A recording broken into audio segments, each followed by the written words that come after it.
All eyes will be on the legislature when lawmakers take their seats tomorrow. Indeed, all eyes are on New Mexico in general these days, following weeks of disclosures of possible wrongdoings by top officials in government. The New York Times has headlined the story of New Mexico's ethical woes following Bill Richardson's stepping aside from his nomination as Secretary of Commerce. Now, the Wall Street Journal comes out with its own nationwide story about the state where, as it says, corruption seems to be a way of life. The Journal notes that New Mexico lawmakers are the only ones who don't get a paycheck.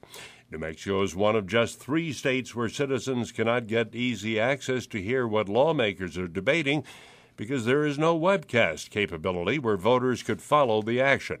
And there's the lack of ethics reform. Steve Allen is head of Common Cause New Mexico and joins us on the line. People around the country are scratching their heads, Steve Allen. What do you make of all this? Well, I think one reason why New Mexico is getting so much national attention is, of course, with this Richardson story, these continuing stories really about problems with his campaign finances. It's really gotten picked up by the national press that New Mexico actually has pretty weak ethics legislation by national standards.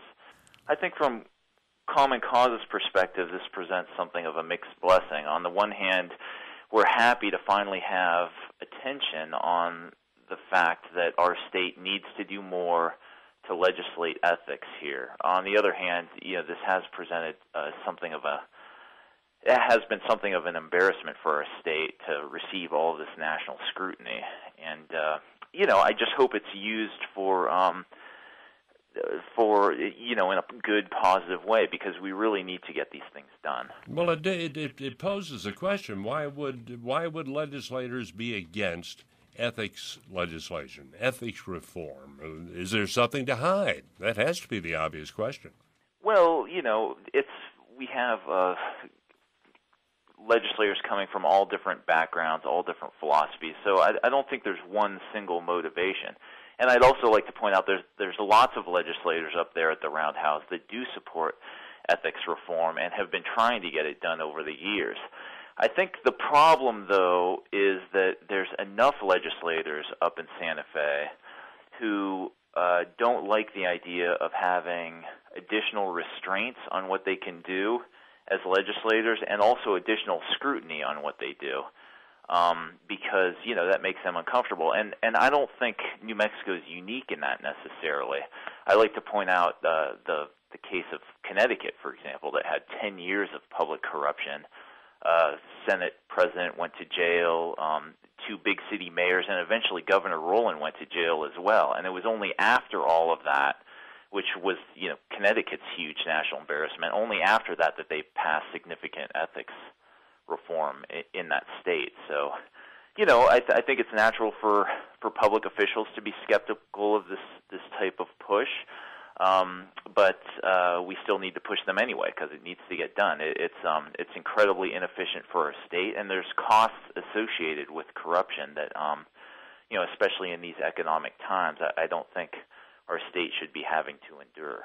Another area of scrutiny is the ability to either hear by broadcast or watch by webcast the affairs of the 2 houses, not the committees, but the houses. That money was appropriated, the equipment is bought, it's in place, and yet we're not going to see a webcast of the legislature this year. Is that still that same scrutiny situation?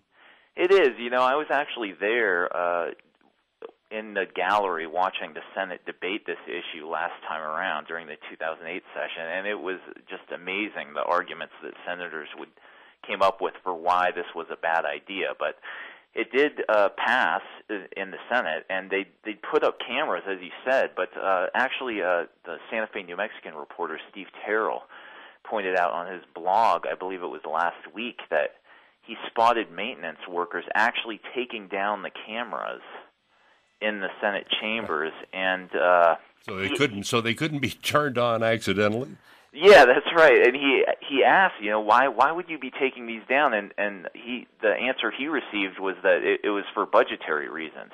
I'm not sure why they would need to take down the cameras for budgetary reasons, if they're selling them at a pawn shop to make a few extra dollars for the state or what. But it's I think the resistance to that is absurd in an open democracy such as ours. And I'd like to point out that most legislators seem to support it, but for whatever reason, it just doesn't get done.